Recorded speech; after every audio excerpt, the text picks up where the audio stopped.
নামাজ ছেড়ে দিয়েছিলে, কয়েকদিন, তারপর কিছু সপ্তাহ, আর তারপর মাস কেটে গেল। এখন তোমার মনে হচ্ছে এখন ফিরে কিভাবে যাব। আমি তো অনেক দূর চলে গিয়েছি। কিন্তু শোনো, আল্লাহ তোমাকে এখনো আগের মতোই ভালোবাসেন। তিনি কখনো দরজা বন্ধ করেননি, তিনি কখনো তোমাকে প্রত্যাখ্যান করেননি। তিনি অপেক্ষা করছেন যে কবে তুমি ফিরে আসবে, সেই প্রথম অশ্রু যা এই দুনিয়ার সঙ্গে কথা বলবে। তোমার চোখের জল, তোমার অসহায় হৃদয়ে, তোমার ক্লান্তি, সব কিছুই তিনি বোঝেন। তিনিই তো তোমার হৃদয় গড়েছেন। তিনি জানেন তুমি কেমন সময়ের মধ্য দিয়ে গিয়েছো। থেমে কেন আছো?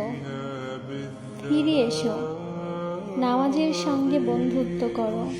তিনি তোমাকে প্রতিটি পদক্ষেপ তোমাকে আগলে রাখবে।